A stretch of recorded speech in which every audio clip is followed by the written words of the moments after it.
Di lapangan realita justru berbeda. Serangan demi serangan yang diluncurkan Iran bahkan menembus langit Israel.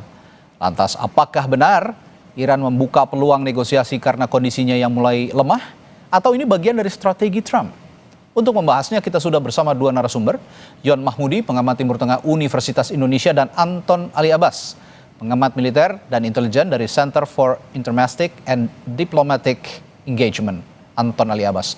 Selamat malam Bapak-Bapak. Selamat malam Mas Radi. Mas Radi. Saya ke Pak Yon dulu. Pak Yon, bagaimana Anda membaca klaim Donald Trump ini bahwa Iran sudah hancur dan siap bernegosiasi, sementara Iran sendiri justru membantah keras dan buktinya serangan demi serangan terus dilancarkan bahkan ke jantung pertahanan Israel? Nah, ini kan sebagai strategi yang dilakukan oleh Amerika ya melalui Donald Trump untuk kemudian dapat mengakhiri peperangan.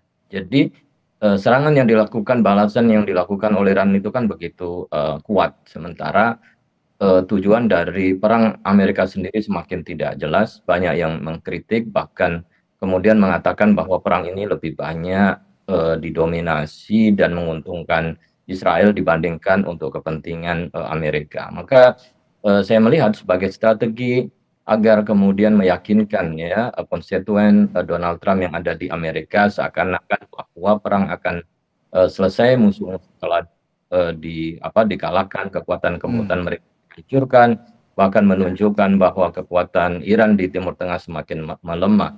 Padahal kan ini sebenarnya bukan tujuan akhir dari perang yang dilakukan oleh Amerika, jauh dari tujuan dan misi ya Amerika bersama Israel ketika berperang melawan Iran. Dan ini nampak ya sebagai strategi menyenangkan rakyat Amerika dan juga tentu untuk kepentingan Donald Trump bahwa dia berhasil di dalam peperangan, walaupun sebenarnya ini jauh dari realitas yang ada begitu. Oke, kalau begitu dari perspektif militer dan intelijen, Pak Anton Ali Abbas, apakah benar Iran sudah dalam tanda kutip hancur seperti yang diklaim Presiden Amerika Serikat Donald Trump, atau justru masih mampu melakukan serangan signifikan? Ya, Mas Radi. Kalau misalnya tadi lihat catatan ya, ini perang sudah sampai minggu kelima.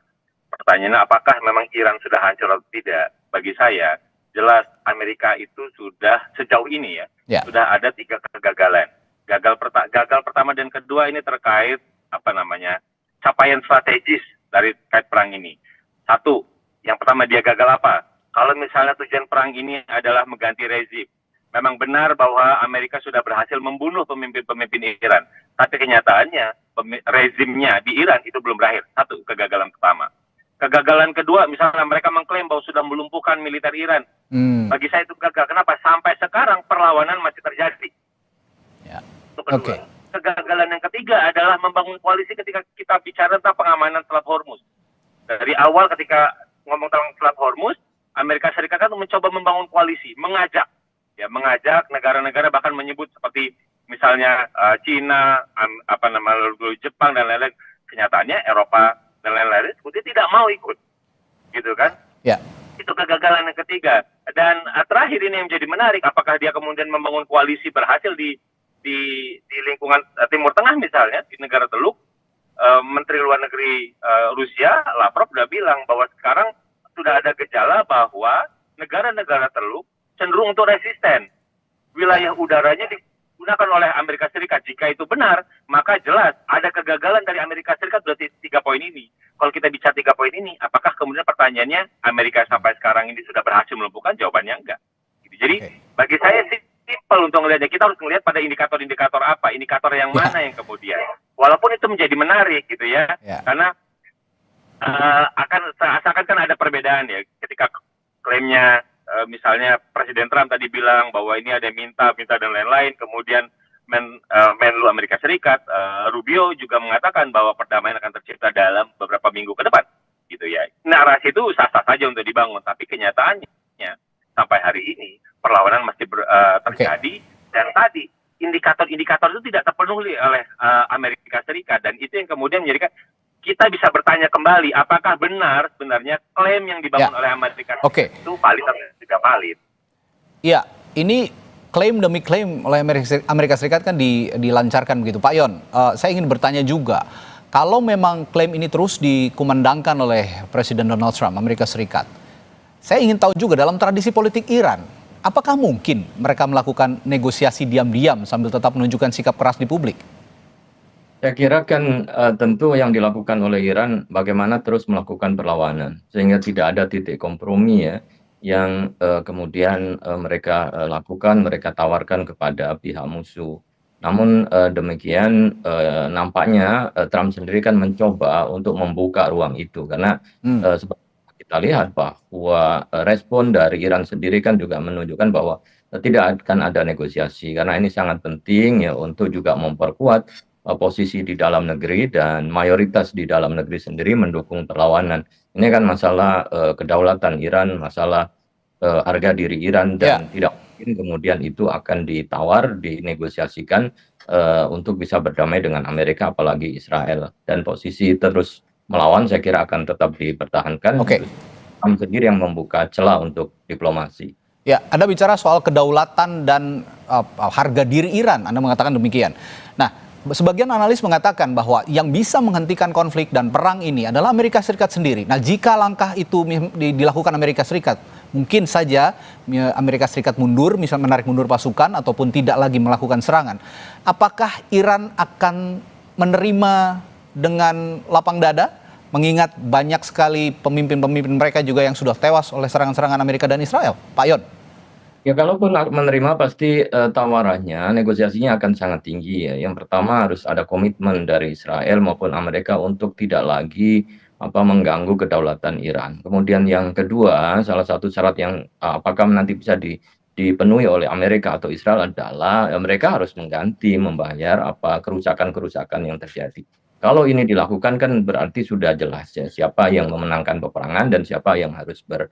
bertanggung jawab. Jadi negosiasi bisa dilakukan, tentu tadi harganya akan sangat tinggi dan apakah kemudian Amerika siap ya dengan tawaran-tawaran itu karena posisinya kan bukan lagi menentukan dari arah ke depannya dan justru posisi Iran yang menentukan akhir dari perang ini kalau kita lihat ya kondisi saat ini.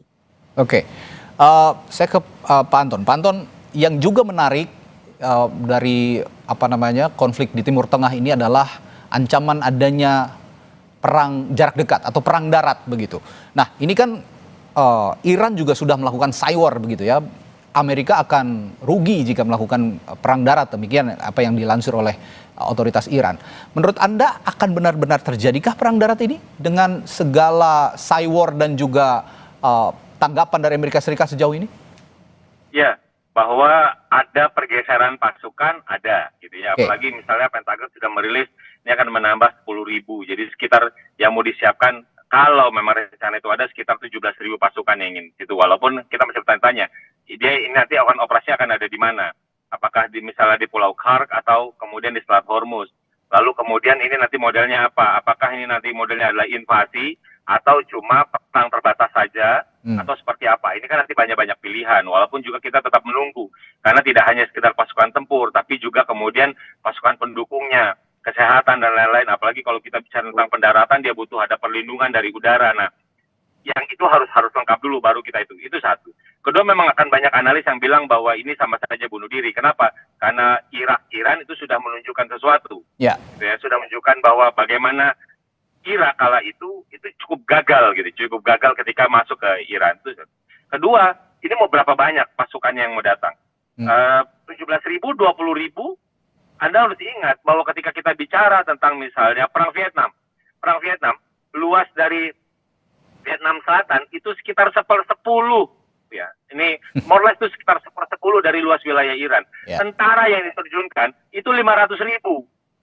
Dan itu yang meninggalnya banyak, korbannya banyak. Apakah dia menang? Jawabannya enggak. Lah kalau hari ini walaupun teknologi sudah canggih, hanya sekitar berapa dengan luasnya itu. Jadi kita bisa sebenarnya secara mudahnya bisa melakukan kalkulasi.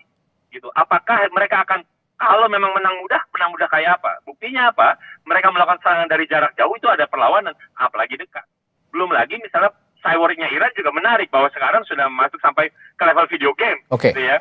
Oke. Ke sini, jadi itu kan jadi menarik gitu. Jadi di negaranya sendiri itu banyak kalkulasi yang menyatakan jangan itu adalah killing field-nya.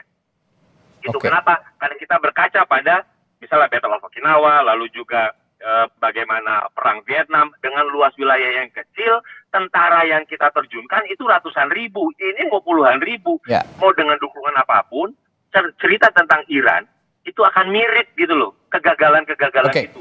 Ada berapa ratus ribu bom gitu ya, bom yang sudah ada kan nggak menang. Ini yang kemudian menjadi tarik menarik. Kita sekarang masih menunggu apakah realisasi itu akan dilakukan atau tidak, karena menunggu bahwa pergerakan pasukan menjadi lengkap baru akan melakukan serangan. Gitu, baik, Pak Anton, ini menarik. Ketika Amerika Serikat mengklaim bahwa Iran sudah melemah, di sisi lain justru ada tambahan pasukan, ada tambahan kekuatan dari pasukan Houthi dan juga Yaman yang ikut bergabung juga dengan Iran. Apakah mereka bisa menambah kekuatan Iran dan sejauh mana Iran juga bisa menahan gempuran-gempuran dari Amerika Serikat dan Israel? Tapi jangan dijawab dulu. Setelah jeda saya akan tanyakan hal itu sesaat lagi di Sapa Indonesia Malam. Tetaplah bersama kami. Saudara, kita masih bersama dua narasumber, Yon Mahmudi, pengamat Timur Tengah Universitas Indonesia, dan Anton Ali Abbas, pengamat militer dan intelijen dari Center for Intermestic and Diplomatic Engagement. Saya tadi bertanya ke Pak Anton. Pak Anton, alih-alih Amerika Serikat mengklaim bahwa Iran sudah melemah katanya. Tapi di sisi lain, ada tambahan kekuatan untuk Iran, Houthi Yaman. Sejauh ini, Anda melihat bahwa Houthi Yaman ini memberikan dampak seberapa besar untuk kekuatan Iran melawan Amerika Serikat dan Israel? Satu, Houthi memang punya hubungan yang baik dengan Iran, itu satu. Kedua, ini yang sebenarnya dikhawatirkan dari beberapa pekan lalu. Kenapa? Karena Houthi itu juga mengontrol Laut Merah.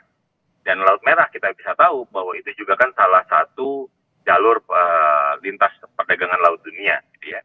Dia sekitar 20%. Nah, kalau misalnya migas itu sekitar ada yang bilang 6-10%. Jadi kalau misalnya, jadi Houthi hari ini itu kan melakukan serangan kepada Israel. Kalau Houthi kemudian mengganggu Bab el Mandab gitu ya, selat di situ, itu kita bisa bayangkan bagaimana terjadi bottleneck di dua jalur perdagangan maritim dunia. Itu bisa dibayangkan bagaimana kemudian economic pressure itu akan sangat meluas akibat perang ini. Apakah kemudian itu akan menambah kekuatan Iran? Bagi saya iya. Kenapa? Karena itu kemudian menghimpit Amerika Serikat, menghimpit yang namanya Presiden Trump. Presiden Trump kemudian dia sangat menjadi dilematis.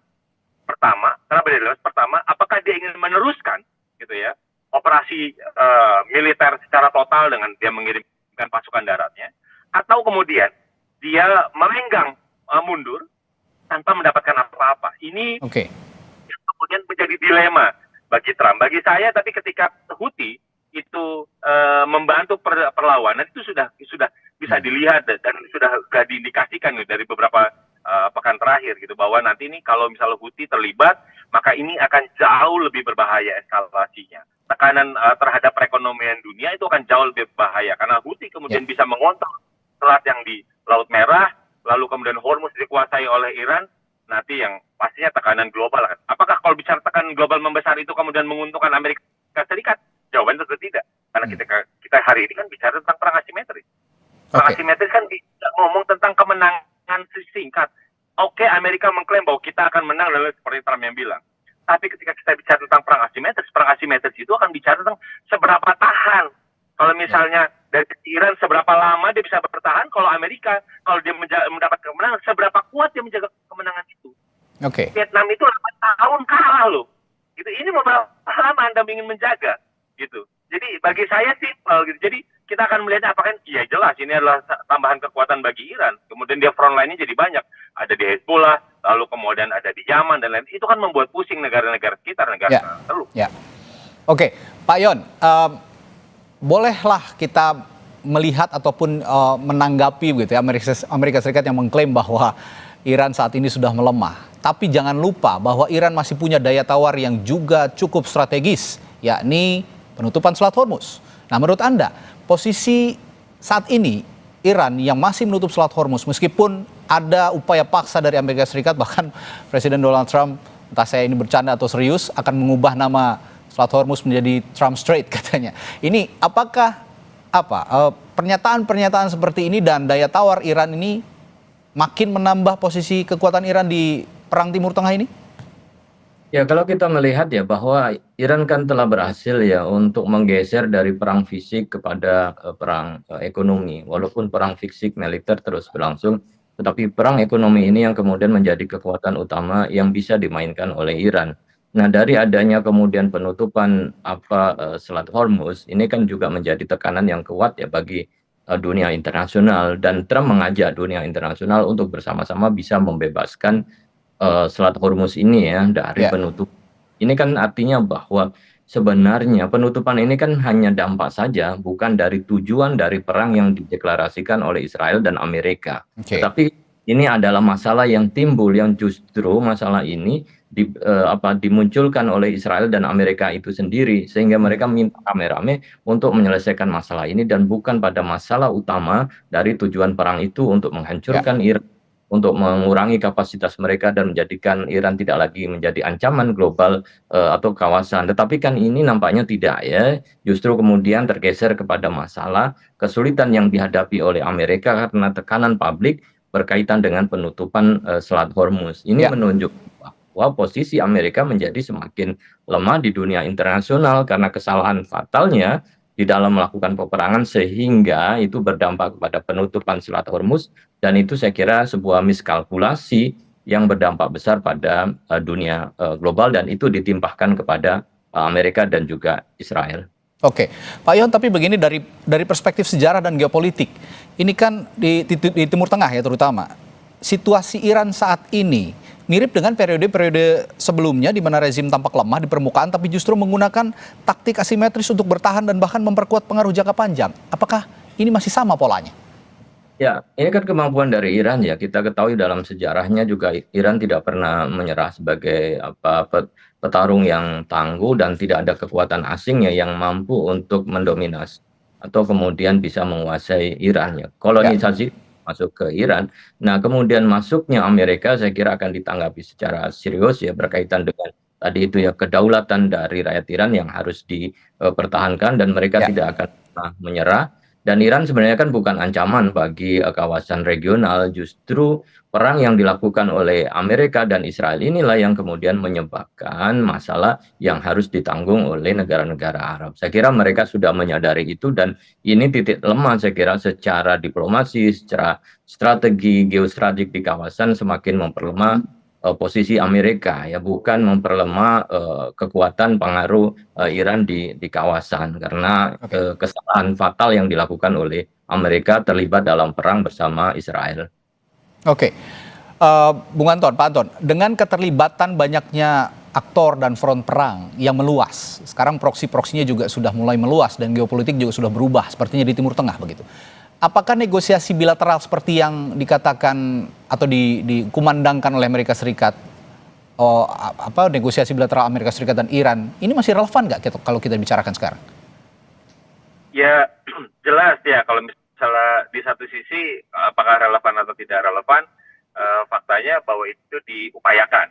Oke. Kenapa? Karena dalam hal ini kita bisa lihat bagaimana kemudian Pakistan dalam ini juga cukup menonjol bagaimana dia kemudian mencoba mengupayakan untuk mendamaikan, walaupun itu di pihak Iran itu membantah ya. Tapi bagi saya simpel, ada indikasinya bagaimana kemudian Iran misalnya mengizinkan kapal Pakistan gitu, kapal tanker milik Pakistan untuk bisa melintas 2 unit per hari, jadi 20 gitu. Jadi dan di sisi lain tentu saja Iran tahu bagaimana ada kedekatan antara Pakistan dengan Amerika Serikat, dan tahu ada pembicaraan itu. Jadi bagi saya sih ada pembicaraan di bawah, di belakang layar tentang untuk bagaimana mengupayakannya. Walaupun kemudian problemnya adalah kalau bagi Iran ditekan, dikucilkan adalah hal yang biasa. Tapi tentu ini ceritanya berbeda dengan Amerika Serikat ketika dia mulai dijauhkan oleh sekutunya, kemudian dia mulai banyak ditekan gitu ya, ditekan oleh negara-negara karena ini terkait dampak global misalnya. Bagi saya sih mungkin kalau ditanya mungkin kan, apakah waktunya lagi tepat? Pertanyaannya yang sekarang posisinya lemah itu siapa? Itu kan pertanyaannya. Gimana kemudian misalnya Iran itu kan walaupun dibilang dianggap lemah, tapi dia berhasil juga untuk melumpuhkan gitu atau menjatuhkan aset-aset militer krusialnya Amerika Serikat. Bagaimana kemudian fasilitas radarnya, pesawatnya, dan lain-lain. Itu kan udah sekitar 40%. Kalau misalnya ada beberapa aset, itu misalnya udah 40% udah banyak hancur gitu. Nah ini yang kemudian menjadi pertanyaan, siapa posisinya yang terdesak, siapa posisinya yang lemah. Bagi saya sih, kemudian ketika misalnya Menlu Rubio cukup aktif gitu ya untuk mendorong perdamaian ini. Dilihat bagaimana kemudian Amerika sedang berada dalam tekanan mencari jalan keluar. Jalan keluar untuk apa? Untuk menyelamatkan mukanya gitu, karena mereka yang memulai gitu ya. Bagi Iran kan simpel, kalau dengan ketika Amerika Serikat mengeluarkan 15, Iran mengeluarkan 5. Ya. Ini menarik ketika kita bicara tekanan ataupun desakan. Tidak hanya dari negara-negara Uni Eropa misalnya. Beberapa negara Uni Eropa memang sudah melakukan desakan dan tekanan untuk menghentikan invasi atau serangan ke Iran. Tapi jangan lupa, saya ke Pak Yon sekarang.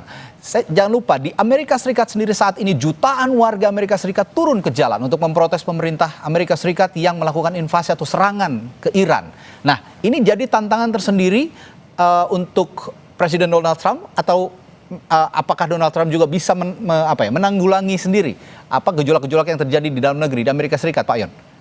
Ya, nampaknya kan Trump sendiri tidak mampu lagi ya menjelaskan secara rasional kepada publik ya alasan mengapa Amerika harus bergabung bersama Israel di dalam perang ini.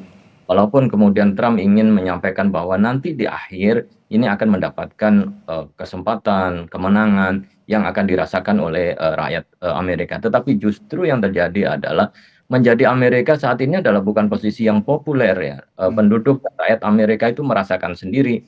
Mereka di berbagai forum, kemudian di media dan lain sebagainya, seakan-akan dengan terlibatnya perang, itu mereka posisinya menjadi jatuh ya. Jadi bukan sebuah kebanggaan bagi rakyat Amerika untuk mendukung Amerika dalam kampanye Make America Great Again, tetapi malah baliknya begitu. Nah, ini yang kemudian mereka rasakan. Mereka mendorong bahwa berperang bukan pilihan yang baik dan sama sekali tidak menguntungkan Amerika, tapi justru malah menguntungkan Israel. Ini saya kira rakyat Amerika dampak negatifnya dan mereka ingin menyudahi Trump ya sebagai the King of America. Saya kira itu tuntutan rasional ya rakyat. Tuntutan rasional. Ya, itulah yang disuarakan oleh warga Amerika Serikat, no kings katanya, sejak turun ke jalan beberapa hari lalu.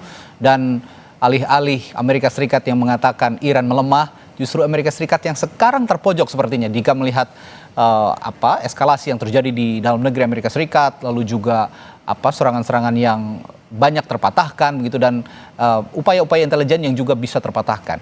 Dan tadi catatan penting yang dikatakan oleh Pak Yon, jangan sampai ini menguntungkan Israel justru sebagai negara yang justru sepertinya dalam tanda kutip ya menggosok Amerika Serikat untuk melakukan invasi terhadap Iran. Baik, terima kasih analisis yang sangat menarik malam hari ini Pak Yon Mahmudi, pengamat Timur Tengah Universitas Indonesia, dan Anton Aliabas, pengamat militer dan intelijen dari Center for Intermastic and Diplomatic Engagement. Selamat malam, sampai jumpa lagi. Selamat malam, terima kasih.